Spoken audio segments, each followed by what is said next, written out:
Dear brothers and sisters, today we have arrived at the final part of the Science Fest, named Brainiacs, conducted by the Jamia Madinat Nur Isra campus.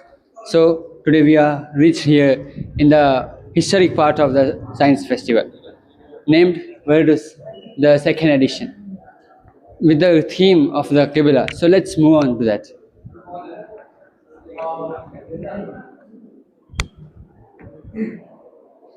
Verdus, the second edition, with the theme the Qibla, the direction, the geography, the history, science, and the architecture. So let's move on. History turned when the Qibla shifted from Masjid al-Aqsa to the Mecca, not just a change in direction, but a declaration of identity, unity, and purpose. Today, we transform that movement into experience. This initiative brings together the science, spirituality, and history of Qibla, showcasing everything from ancient navigation to modern precision, through the voices of historic representatives who shaped this legacy, all under one powerful platform, Verdus, second edition. Not just an event, but a living alignment of faith, knowledge, and direction. Forwarding to the main part, the introduction of the Qibla. Here we have Nihad Naushad for the explanation. Let's move on. ഇന്നത്തെ ലോക മുസ്ലിമീങ്ങൾ കിബിലയായി കൊണ്ട് നിസ്കരിക്കുന്ന പരിശുദ്ധ കാബയുടെ ഒരു മോഡലാണ് നമ്മളിവിടെ നിർമ്മിച്ചിട്ടുള്ളത്. കിബിലയെക്കുറിച്ച് പറയുമ്പോൾ പ്രധാനമായും ഓർക്കേണ്ട 3 മസ്ജിദുകളാണ് നമുക്ക് ഈ പിറകുവശത്തായിട്ട് കാണാൻ സാധിക്കുന്നത്. ആദ്യമായിട്ട് മസ്ജിദുൽ അഖ്സയും, അതിനുശേഷം മസ്ജിദുൽ ഖിബ്ലത്തൈനിയും, അതിനുശേഷം മസ്ജിദുൽ ഹറമാണ് കിബിലയെക്കുറിച്ച് ഓർക്കുമ്പോൾ പ്രധാനമായിട്ടും മനസ്സിലൂടെ കടന്നു വരുന്നത്. ഇതിൻ്റെ ചരിത്ര പശ്ചാത്തലത്തിലേക്ക് കടക്കുകയാണെങ്കിൽ, ആദ്യത്തെ കിബില കാബയായിരുന്നു. അവിടുന്ന് ബൈത്തുൽ മുഖദ്ദസിലേക്ക് മാറ്റുകയും അതിനുശേഷം വീണ്ടും തിരികെ നമ്മുടെ പരിശുദ്ധമായ കാബയിലേക്ക് തിരിക്കുകയാണ് ഉണ്ടായത്. ഇതിൻ്റെ ബൈത്തുൽ മുഖദ്ദസിൽ മുത്തുനബി സല്ലല്ലാഹു അലൈഹി വസല്ലമ തങ്ങൾ 16 മാസം മാത്രമാണ് കിബിലായി നിസ്കരിച്ചത്. അതിനുശേഷം ബനൂ സലമയുടെ വീട്ടിൽ വെച്ച് ളുഹർ നിസ്കാരത്തിനിടെയാണ് സൂറത്തുൽ ബഖറയിലെ 144-ാം അധ്യായം അവതരിക്കുന്നത്. قد نرى تقلب وجهك في السماء فلنولينك قبلة ترضاها فولي وجهك شطر المسجد الحرام. അതായത് മുത്തുനബി സല്ലല്ലാഹു അലൈഹി വസല്ലമ തങ്ങൾ ഇടയ്ക്കിടയ്ക്ക് ഈ ആയത്തിനെ പ്രതീക്ഷിച്ച് ആകാശത്തേക്ക് നോക്കാറുണ്ടായിരുന്നു. ആ സംഭവം നടക്കുന്നത്, അഥവാ ആ സൂക്തം അവതരിക്കുന്നത് ബനൂ സലമയുടെ വീട്ടിൽ വെച്ച് ളുഹർ നമസ്കാരത്തിനിടെയാണ്. ളുഹർ നമസ്കാരത്തിലെ ആദ്യ 2 റക്അത്ത് മസ്ജിദുൽ അഖ്സയിലേക്കും പിന്നീടുള്ള 2 റക്അത്ത് മസ്ജിദുൽ ഹറമിലേക്ക്, അഥവാ പരിശുദ്ധമായ കാബയിലേക്കും തിരിഞ്ഞുകൊണ്ടാണ് നിസ്കരിക്കുകയുണ്ടായത്. And next we have some of the historic instruments which we use for the Qibla.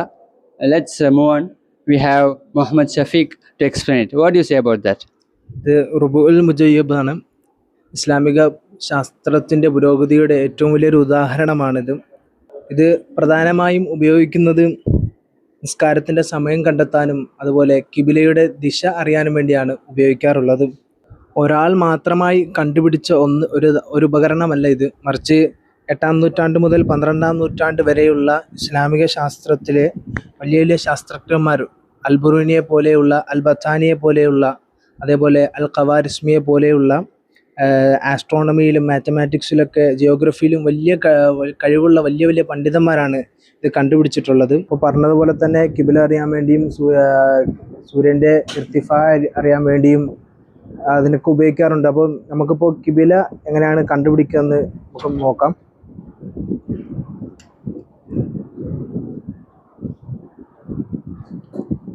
ഇത് പ്രധാനമായും റിസാലത്തുൽ മാറദീനി എന്നവരുടെ റിസാലയിൽ നിന്നുമാണ് ഇത് പഠനങ്ങൾ നടത്തുന്നത്.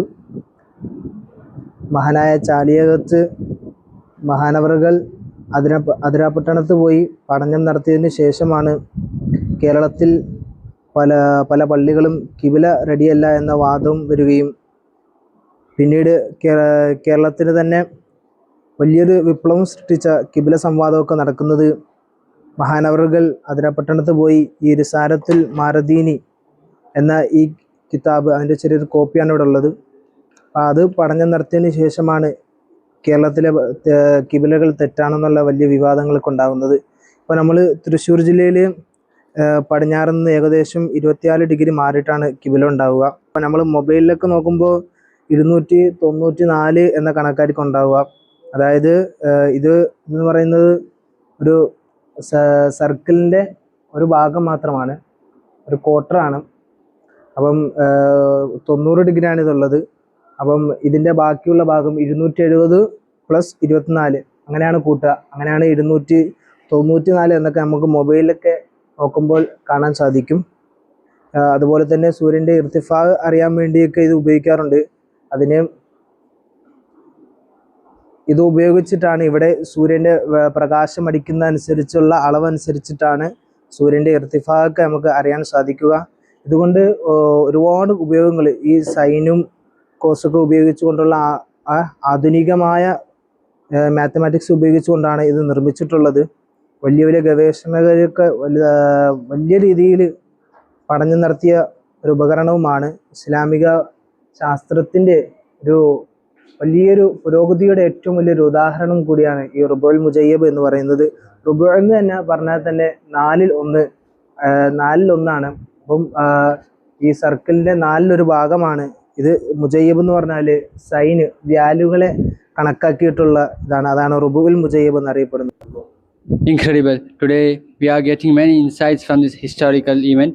So next we have the second instrument for the Qibla, this is introduced by Nafi Muhammad Ali. Yes, ഇത് ആസ്ട്രോലാബ് എന്ന് പറയുന്ന ancient astronomic ഒരു കിബില ഫൈൻഡിങ് ഇൻസ്ട്രുമെൻ്റ് ആയിട്ടാണ് ഇത് ലോകത്ത് അറിയപ്പെട്ടിട്ടുള്ളത്. ഏകദേശം അൽബിറൂനി അൽ ഫർഖാനി എന്ന് പറയുന്ന 2 പണ്ഡിതന്മാർ, അതുപോലെ തന്നെ അൽ ജർഖലി എന്ന് പറയുന്ന ഇത്തരത്തിലുള്ള 3 പണ്ഡിതന്മാരാണ് ഈ ഒരു ആസ്ട്രോലാബ് എന്ന് പറയുന്ന ഈ ഒരു ഉപകരണത്തിനെ ലോകത്തിന് ആദ്യമായിട്ട് ഇൻട്രൊഡ്യൂസ് ചെയ്യുന്നത്. ഇതിൽ പ്രധാനമായിട്ടും വരുന്ന ഒരു 6 പ്ലേറ്റുകളാണ്. ഈ ആസ്ട്രോലാബ് എന്ന് പറയുന്നതിൽ 6 പ്ലേറ്റുകൾ കൊണ്ടാണ് കിബില നിർണ്ണയിക്കുന്നത്. റെറ്റി എന്ന പ്ലേറ്റ് ഉണ്ട്, ആലിഡേഡ് ഉണ്ട്, ലാഡിഡേഡ് ഉണ്ട്, ടിംബ് എന്ന് പറയുന്ന ഇതാണ് പ്രധാനമായിട്ടും ഇതിൽ വലിയ പങ്ക് വഹിച്ചുകൊണ്ടിരിക്കുന്നത്. അപ്പോൾ റെറ്റി എന്ന് പറയുന്ന ഈ ഒരു പ്ലേറ്റ് ഉപയോഗിച്ചുകൊണ്ട് ആകാശത്തിൻ്റെയും ഭൂമിയുടെയും ഇടയിലുള്ള ദൂരത്തിന് അളന്നുകൊണ്ട് ആലിഡേഡ് ലാഡിഡേഡ് എന്ന് പറയുന്ന 2 പ്ലേറ്റുകൾ ഉപയോഗിച്ചുകൊണ്ട് സൂര്യൻ്റെയോ അതല്ലെങ്കിൽ തത്തുല്യമായ ഏതെങ്കിലും ഒരു നക്ഷത്രത്തിൻ്റെ ദൂരം കൂടെ കണക്കിലെടുത്തുകൊണ്ട് ഇത് രണ്ടും താരതമ്യം ചെയ്തുകൊണ്ടാണ് ഇതിനെ കഅബയിലേക്കുള്ള ദിശ നിർണ്ണയിക്കുന്നത്. പിന്നീടാണ് ഇത് കഅബയിലേക്ക് തന്നെയാണോ അതല്ലെങ്കിൽ കഅബയിലൂടെ പാർട്ട് ഓഫ് കഅബയാണോ അതല്ലെങ്കിൽ ഡയറക്റ്റ് ടു കഅബയാണോ എന്നുള്ള ഒരു ചർച്ച കൂടെ പണ്ട് തൊട്ടേ ഈ ഒരു ആൻഷ്യൻ്റ് കാലത്ത് തന്നെ നിലനിൽക്കുന്നുണ്ട്. അങ്ങനെ പിന്നീട് ഒരുപാട് തച്ചുശാസ്ത്രന്മാരും അതുപോലെ തന്നെ ജ്യോതിശാസ്ത്ര വിദ്യന്മാരും യൂറോപ്പിലെ പ്രധാനമായിട്ടുള്ള വലിയ വലിയ സയൻറ്റിസ്റ്റുകളൊക്കെ ഇതിനെക്കുറിച്ച് വലിയ ഗവേഷണം നടത്തുകയും ചെയ്തിട്ടുണ്ടായിരുന്നു. അതിൽപ്പെട്ട പ്രത്യേകം പരാമർശിക്കേണ്ട ഒരാളാണ് മക്വിലിയൻ എന്ന് പറയുന്ന ഒരാൾ. ഈ മക്വിലിയൻ എന്ന് പറയുന്ന ഒരു സയൻറ്റിസ്റ്റ് ഇതിനെ ആധുനികമായിട്ട് വലിയ മനോഹരമായിട്ട് ഇത് സമർത്ഥിക്കുന്നത് നമുക്ക് കാണാൻ പറ്റും. ഇന്നും യൂറോപ്പിലെ ഒരുപാട് മ്യൂസിയങ്ങളിൽ ആസ്ട്രോലാബ് എന്ന് പറയുന്ന ഈ ഒരു ഉപകരണം പ്രവർത്തിക്കുന്നുണ്ട് എന്ന് പറയുന്നു. അതിൻ്റെ യഥാർത്ഥ വിശദാംശങ്ങൾ നമുക്ക് കൃത്യമായിട്ട് ലഭിച്ചിട്ടില്ല എന്നുള്ളത് കൂടി ഇതിൻ്റെ ഭാഗമായിട്ട് കൂട്ടി. Moving to the next presenter, Muhammad Abdul Qadir. What is this? ഇതെന്ന് പറയുന്നത് കഅബയിലേക്കുള്ള ഡയറക്ഷൻസ് ആണ്. വ്യത്യസ്ത രാജ്യങ്ങളിൽ നിന്നുള്ള കഅബയിലേക്ക് ഡയറക്ഷൻസ് ആണ് നമുക്ക് കാണാൻ സാധിക്കുന്നത്. ഇപ്പോൾ ഓസ്ട്രേലിയ, മലേഷ്യ, ദെൻ തുർക്കി, അവിടുത്തെ ഡിഗ്രീസ് നമുക്ക് കാണാൻ വേണ്ടി സാധിക്കും. കിബിലയിലേക്ക് ഏതാണോ കിബിലയിലേക്കുള്ള ഡയറക്ഷൻസ് ആണ് ഇവിടെ നമ്മൾ റെപ്രസെൻറ്റ് ചെയ്തിട്ടുള്ളത്. Then we have the armillary sphere, which is the main component in the history. What do you say about that, Shamil Hussainer? ഇതാണ് ആർമിലറി സ്ഫിയർ എന്ന് പറയുന്നത്. ആർമിലറി സ്ഫിയർ എന്ന് പറഞ്ഞു കഴിഞ്ഞാൽ ഭൂമിയെ മധ്യത്തിൽ നിർത്തിക്കൊണ്ട് ചന്ദ്രൻ്റെയും സൂര്യൻ്റെയും നക്ഷത്രത്തിൻ്റെയും ചലനങ്ങൾ, നീക്കങ്ങൾ മനസ്സിലാക്കാൻ വേണ്ടി ഉപയോഗിച്ചിരുന്ന ഒരു ഉപകരണമാണിത്. അതിൻ്റെ ഒരു 3D മാതൃകയാണ് നിങ്ങൾക്ക് മുന്നിൽ ഇപ്പോൾ കാണുന്നത്. യഥാർത്ഥത്തിൽ BC 4-ാം നൂറ്റാണ്ടിലാണ് ആർമിലറി സ്ഫിയർ കണ്ടെത്തിയതെന്ന് അഭിപ്രായം പറയുന്നുണ്ട്. അത് ചൈനയിലാണ് യഥാർത്ഥത്തിൽ കണ്ടെത്തിയത്. ചൈനയിൽ ഷീഷൻ എന്ന് പറയുന്ന വ്യക്തി, അതുപോലെ ഗാൻ ഡേ എന്ന് പറയുന്ന വ്യക്തിയാണ് ഇത് കണ്ടെത്തിയെന്നുള്ള അഭിപ്രായങ്ങൾ ചരിത്രങ്ങളിൽ നമുക്ക് കാണാൻ സാധിക്കും. എന്നാൽ പിന്നീട് ചൈനക്കാരിൽപ്പെട്ട ഒരു വ്യക്തി തന്നെ BC 1-ാം നൂറ്റാണ്ടിലെ സാങ് ഹെങ് എന്ന് പറയുന്ന വ്യക്തി തന്നെ ഇതിനെ വെള്ളം ഉപയോഗിച്ചുകൊണ്ട്, ഒരു പവേർഡ് വാട്ടർ ഉപയോഗിച്ചുകൊണ്ട് ഓട്ടോമാറ്റിക് ആയിട്ട് പ്രവർത്തിക്കുന്ന രൂപത്തിലേക്ക് ഇതിനെ പുനർനിർമ്മിക്കുകയുണ്ടായി. എന്നാൽ BC 3-ാം നൂറ്റാണ്ടില് ഗ്രീക്കിലാണ് ഇത് കണ്ടെത്തിയതെന്ന് മറ്റൊരു അഭിപ്രായം നമുക്ക് കാണാൻ സാധിക്കും. ഗ്രീക്കുകാരനായ എറാത്തോസ്തനീസ് എന്ന വ്യക്തി ഇതിനെ നിർമ്മിച്ചു എന്ന് ചരിത്രങ്ങളിൽ കാണാൻ സാധിക്കും.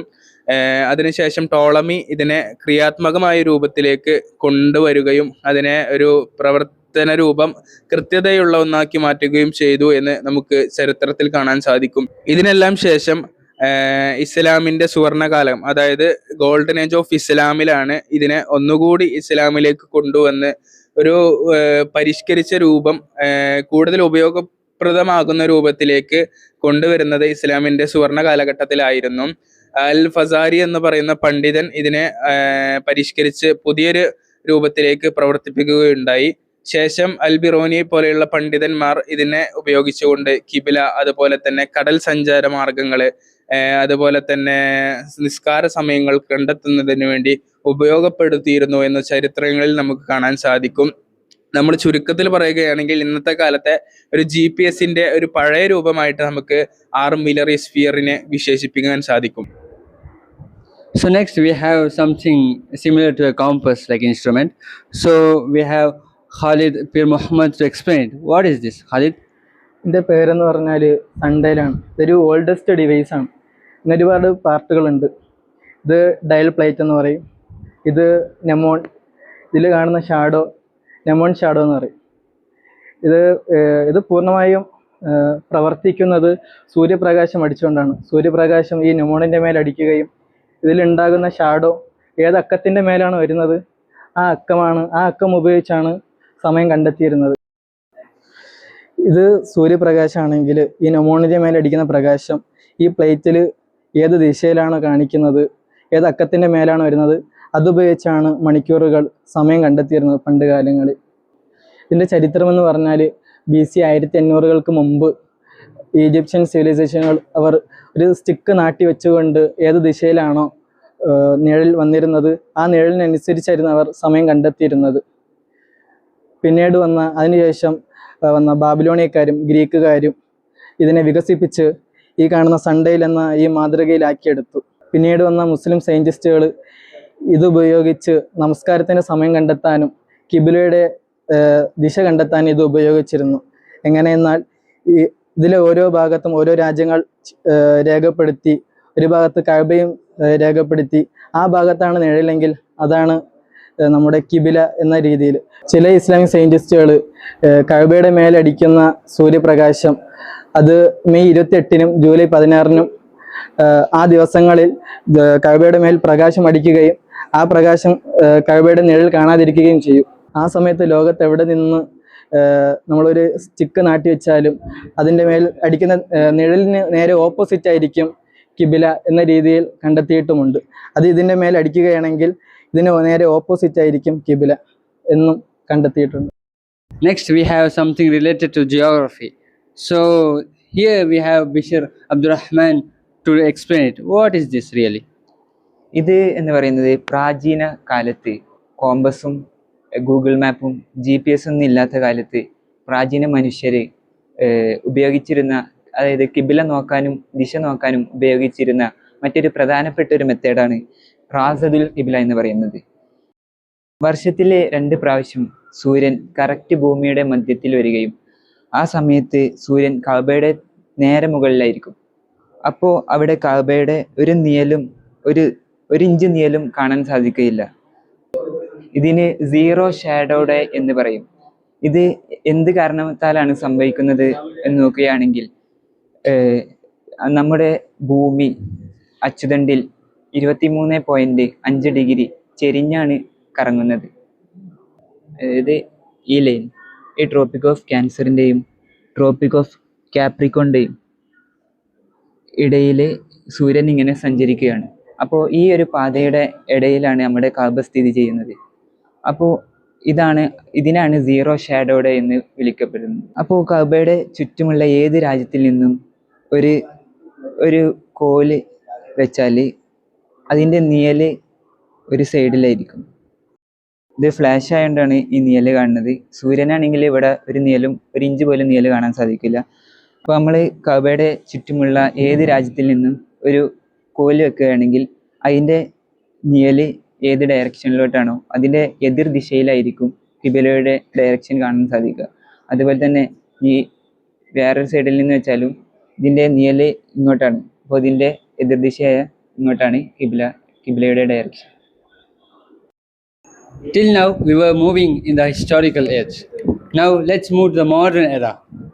This is a invention from Sian Usman. So, explain about it. നമ്മൾ ഇതുവരെ പഴയ കാലത്തുള്ള കിബില കണ്ടെത്തുന്ന രീതികളെയാണ് നാം പരിചയപ്പെട്ടത്. പുതിയ കാലത്ത് അതിനുശേഷം വികസിച്ചതിനു ശേഷം GPS അതുപോലെ തന്നെ മറ്റു ആപ്പുകൾ, മറ്റു മൊബൈൽ ഫോണിലും മറ്റു പല സംവിധാനങ്ങളും നമുക്കറിയുന്നതാണ്. അതിനെപ്പറ്റി കൂടുതൽ വിശദീകരണം നിങ്ങൾക്ക് നൽകേണ്ട ആവശ്യമില്ല എന്നാണ് ഞാൻ മനസ്സിലാക്കുന്നത്. അതുകൊണ്ട് തന്നെ ഈ GPS-ന്റെ സഹായത്തോടു കൂടി നാം പുതുതായി നിർമ്മിച്ചിട്ടുള്ള ഒരു മുസല്ലയാണ് ഇതെന്ന് പറയുന്നത്. ഏത് ആൾക്കും ഏത് അവസ്ഥയിലും എവിടെ വെച്ചും കിബിലയുടെ ഡയറക്ഷൻ കണ്ടെത്തുകയും ആ രീതിയിൽ അവനക്ക് നല്ല സുഗമമായ രീതിയിൽ എപ്പോഴും ഒരു ബുദ്ധിമുട്ടുമില്ലാതെ കിബിലയുടെ ഡയറക്ഷൻ കണ്ടെത്തി ആ രീതിയിൽ അവനക്ക് നിസ്കരിക്കാൻ കഴിയും എന്നുള്ളതാണ് ഈ ഒരു പുതിയ എൻ്റെ ഒരു കണ്ടെത്തലിൻ്റെ പ്രധാന ലക്ഷ്യം എന്ന് പറയുന്നത്. So, can you explain how this mechanism works? അപ്പോൾ ഇതിൻ്റെ പ്രവർത്തനങ്ങൾ എങ്ങനെയാണ് നമുക്കറിയാം. ഇത് കിബിലയുടെ ദിശയിലേക്ക് തിരിക്കുന്ന സമയത്ത് ഇത് ഒരു അന്ധനാണെങ്കിലും ഒരു സാധാരണ മനുഷ്യനും അതുപോലെ തന്നെ ഒരു അന്ധനായ വ്യക്തിയാണെങ്കിൽ പോലും ഇതിൻ്റെ കിബിലയുടെ ഡയറക്ഷൻ അറിയാൻ പറ്റുന്നുള്ളതാണ് ഇതിൻ്റെ പ്രധാന പ്രത്യേകത. ഇത് നമ്മുടെ കിബിലയുടെ ഡയറക്ഷനിൽ തിരിക്കുമ്പോൾ കിബില റെഡി ആവുന്ന സമയത്ത് ലൈറ്റ് കത്തും, അതുപോലെ തന്നെ ബസർ അടിക്കുകയും ചെയ്യും. അപ്പോൾ ഒരു സാധാരണ ഒരു മനുഷ്യന് ആ ലൈറ്റ് കത്തുന്ന സമയത്ത് അതിൻ്റെ ഡയറക്ഷൻ മനസ്സിലാക്കുന്നതും, അതുപോലെ തന്നെ ഇനി കാഴ്ചയില്ലാത്ത ഒരാളാണെങ്കിൽ ഇതിൻ്റെ ബസർ അതിൽ നിന്നും ശബ്ദം വരുന്ന സമയത്ത് ആ കിബിലയുടെ ഡയറക്ഷൻ മനസ്സിലാക്കാൻ കഴിയുമെന്നുള്ളതാണ്. അതുപോലെ തന്നെ ഫോണിൽ നിന്നും മൊബൈൽ ഫോണിലെ ആപ്പുകളിൽ നിന്നും എത്രമാത്രം എങ്ങനെയാണ് ഇത് വ്യത്യാസപ്പെട്ടിരിക്കുന്നത്, മൊബൈൽ ഫോണിൽ ഒരു കാലത്ത് എന്താണ് ഇതിൻ്റെ ആവശ്യകത എന്തെന്ന് ചോദിക്കുന്നവരോടായി ഇത് മൊബൈൽ ഫോണിൽ നിന്നും കൂടുതൽ പ്രത്യേകതകൾ ഇതിനുണ്ട് എന്നുള്ളതാണ്. ഒരു മൊബൈൽ ഫോൺ ഒരാൾ ഒരൊറ്റപ്പെട്ട സ്ഥലത്ത് ഒരു മരുഭൂമി അല്ലെങ്കിൽ ഒരു വനപ്രദേശത്തിൻ്റെ ഉള്ളിൽ കടന്നു കഴിഞ്ഞാൽ അവൻ്റെ ഫോണിലുള്ള ഇന്റർനെറ്റ് കണക്ട് ആവുക, റേഞ്ച് നഷ്ടപ്പെടുകയും ചെയ്യുന്ന ഒരു സമയത്ത് ഒരിക്കലും GPS അവൻ്റെ മൊബൈൽ ഫോണിൽ വർക്കാവുകയില്ല എന്നാണ്. എന്നാൽ ഇതിൻ്റെ പ്രത്യേകത എന്ന് പറയുന്നത് ഏത് സ്ഥലത്താണെങ്കിലും യാതൊരു വിധത്തിലുള്ള ഇന്റർനെറ്റിന്റെ സഹായവും ഇല്ലാതെയാണ് ഈ ഒരു സംഭവം പ്രവർത്തിക്കുന്നത് എന്നുള്ളതാണ് ഇതിൻ്റെ ഒരു പോസിറ്റീവ് എന്ന് പറയുന്നത്. രണ്ടാമതായിട്ട് ഒരു ദീർഘിച്ചതായ ഒരു യാത്രയിൽ അവൻ്റെ മൊബൈൽ ഫോണിലുള്ള ചാർജ് കഴിയുകയും അത് ഫോൺ സ്വിച്ച് ഓഫ് ആവാനും സാധ്യതയുണ്ട്. ആ ഒരു സമയത്തും അവന് ആ ഒരു ഫോണിലുള്ള സംവിധാനങ്ങളെ ഉപയോഗിക്കാൻ കഴിയുകയില്ല എന്നാണ്. എന്നാൽ ഇതിൽ നാം ഉപയോഗിച്ചിട്ടുള്ള ഒരു സാധനം എന്ന് പറയുന്നത് സോളാർ സിസ്റ്റമാണ്. സോളാറിലൂടെ ഏത് സ്ഥലത്തു നിന്നാണെങ്കിലും ഈ സോളാറിലൂടെ കറണ്ട് വലിച്ചെടുക്കുകയും ഇതിൻ്റെ ബാറ്ററിയിലേക്ക് കറണ്ട് സ്റ്റോർ ചെയ്തുകൊണ്ട് ഏത് സമയത്തും എവിടെയൊന്നും ഇത് ഉപയോഗിക്കാം എന്നുള്ളതാണ് ഇതിൻ്റെ പ്രത്യേകത എന്ന് പറയുന്നത്. ഇൻഷാ അല്ലാഹ് തീർച്ചയായും വരുന്ന കാലങ്ങളിൽ ഇതിൻ്റെ ഒരു ന്യൂ പ്രൊഡക്റ്റ് നല്ല രീതിയിൽ നമ്മളിത് മാർക്കറ്റിൽ അവൈലബിൾ ആക്കുന്നതാണ്. പുതിയ കാലത്തിന് ഉപയോഗപ്പെടുന്ന ഈ ഒരു സംവിധാനത്തെ നാം ഈ ലോകത്ത് എല്ലായിടത്തും എത്തിക്കുകയും ഇതിൻ്റെ പ്രചാരണം നമ്മൾ നടത്തുകയും ചെയ്യുന്നതാണ്. Now we have something in which we are familiar. Here, Usama Zakaria will introduce that. കിബിലയുടെ ദിശ തിരിക്കുന്ന പല വിധത്തിലുള്ള ഇന്നോവേഷൻസുകൾ ഞാൻ ഇപ്പോൾ കണ്ടു കഴിഞ്ഞു. അതിനൊക്കെ ശേഷം അതിൻ്റെ അപ്ഡേറ്റഡ് ആയ ഒരു വേർഷനാണ് കോമ്പസ് എന്നുള്ളത്. ആ കോമ്പസ് എന്നുള്ള ഈ വസ്തു വരുന്നതിന് മുമ്പ് കാലഘട്ടത്തിൽ സണ്ണും അതുപോലെ തന്നെ സ്റ്റാർസ് ഇതൊക്കെ വെച്ചിട്ടാണ് ഡയറക്ഷനുകൾ തീരുമാനിച്ചു കൊണ്ടുണ്ടായിരുന്നത്. അതിനുശേഷമാണ് ഈ കോമ്പസ് എന്നുള്ളത് വന്നത്. ഈ കോമ്പസ് വെച്ചിട്ടാണ് കിബിലയുടെ ദിശവും അതുപോലെ തന്നെ ഓരോ ഡയറക്ഷനുകളും തീരുമാനിച്ചു കൊണ്ടുണ്ടായിരുന്നത്. പണ്ട് കാലഘട്ടത്തിൽ കോമ്പസ് എന്നുള്ളത് വളരെ വലിയൊരു വസ്തുവായിട്ടാണ് ഉണ്ടായിരുന്നത്. പിന്നീടാണ് നമുക്കൊക്കെ യാത്രയിലും മറ്റുള്ള ആവശ്യ സമയങ്ങളിൽ എളുപ്പത്തിൽ കൊണ്ട് നടക്കാൻ പറ്റുന്ന ചെറിയൊരു കോമ്പസ് വിധത്തിലുള്ള ചെറിയൊരു വസ്തുവായി നമുക്ക് ഉപയോഗിക്കാൻ പറ്റുന്ന ഒരു വസ്തുവായി മാറിയത്. ഇങ്ങനെയുള്ള ഒരു കിബിലയും അതുപോലെ തന്നെ ഡയറക്ഷനുകളും തീരുമാനിക്കാൻ പറ്റുന്ന ഒരു വസ്തുവാണ് ഈ കോമ്പസ് എന്നുള്ളത്. ഹിസ്റ്ററിയിൽ കിബിലയുടെ തീരുമാനിക്കാൻ പറ്റുന്ന ഏറ്റവും അപ്ഡേറ്റഡ് വെർഷനാണ് ഈ കോമ്പസ് എന്നുള്ളത്. Now we can observe that there are many photos hanging here. So what are these? ആർക്കിടെക്ചറിന് ഇസ്ലാം വളരെയധികം പ്രാധാന്യം നൽകുന്നുണ്ട്. ഒറ്റയ്ക്ക് പ്രാർത്ഥിക്കുക എന്നതിനപ്പുറം കൂട്ടമായി പ്രാർത്ഥിക്കലിനെയാണ് ഇസ്ലാം വളരെയധികം സപ്പോർട്ട് ചെയ്യുന്നത് എന്നുള്ളതാണ്. അതിനുവേണ്ടി നിർമ്മിക്കപ്പെട്ട ഒരു സ്ഥലമായിരുന്നു മസ്ജിദ്, പള്ളി എന്നുള്ളത്. ആ പള്ളികളിൽ കിബിലയുടെ ഡയറക്ഷൻ മനസ്സിലാക്കുന്നതിന് വേണ്ടി പണ്ട് കാലം മുതൽക്കേ നിർമ്മിച്ചു വരുന്നൊരു സംഭവമാണ് മിഹ്റാബ് എന്ന് പറയുന്നത്. വരുന്ന ആളുകൾക്ക് കിബില അനുസരിച്ച് നിസ്കരിക്കാനും ഇബാദത്ത് ചെയ്യാനും വേണ്ടിയായിരുന്നു ഈ ഒരു സംവിധാനം ഉണ്ടാക്കിയിരുന്നത്. എന്നാൽ പിൽക്കാലത്ത് അന്നത്തെ പണ്ഡിതന്മാർ അതിനെ വളരെയധികം അന്നത്തെ വിശ്വാസികൾ അതിനെ വളരെയധികം പ്രാധാന്യമുള്ള ഒരു ഇടമാക്കി കാണുകയും അതിൻ്റെ രൂപത്തിൽ തന്നെ വ്യത്യാസപ്പെട്ടുകൊണ്ട് പള്ളിയുടെ ആ മസ്ജിദിൻ്റെ ഏറ്റവും ഭംഗിയുള്ളൊരു ഭാഗമായി അതിനെ ഒരുക്കിയിരുന്നു എന്നുള്ളതാണ്. ആ രീതിയിലുള്ള വ്യത്യസ്തമായ നമ്മുടെ ലോകത്തിൻ്റെ വിവിധ മൂലകളിലുള്ള വ്യത്യസ്തമായിട്ടുള്ള മിഹ്റാബുകളുടെ ആർക്കിടെക്ചറുകളാണ് നാം ഇവിടെ സംവിധാനിച്ചിട്ടുള്ളത്. നമുക്ക് അതുപോലെ തന്നെ ഈ നമ്മുടെ ലോകത്തെ ഏറ്റവും പ്രധാനപ്പെട്ട മിഹ്റാബുകളിൽ ഒന്നാണ് നമ്മുടെ കേരളത്തിലുള്ള പൊന്നാനി പള്ളിയിലുള്ള മിഹ്റാബ് എന്ന് പറയുന്നത്. ഈ മിഹ്റാബ് Kerala architecture and Islamic design വെച്ചിട്ട് നിർമ്മിക്കപ്പെട്ടിട്ടുള്ള ഒരു ആർക്കിടെക്ചർ. ആ രീതിയിലുള്ള 6ഓളം വ്യത്യസ്തമായത് നമ്മുടെ മദീന പള്ളിയുടെ മിഹ്റാബാണ്. അങ്ങനെ വ്യത്യസ്തമായിട്ടുള്ള 6ഓളം മിഹ്റാബുകളുടെ ആർക്കിടെക്ചർ രൂപമാണ് നാം ഇവിടെ ചെയ്തിട്ടുള്ളത്. So till now we all were driving in the era of history mixed with the modern technologies. So this was conducted by Verdus the second edition. We have reached the last part of this video. So stay tuned with Kais Muhammad. I am Suhail.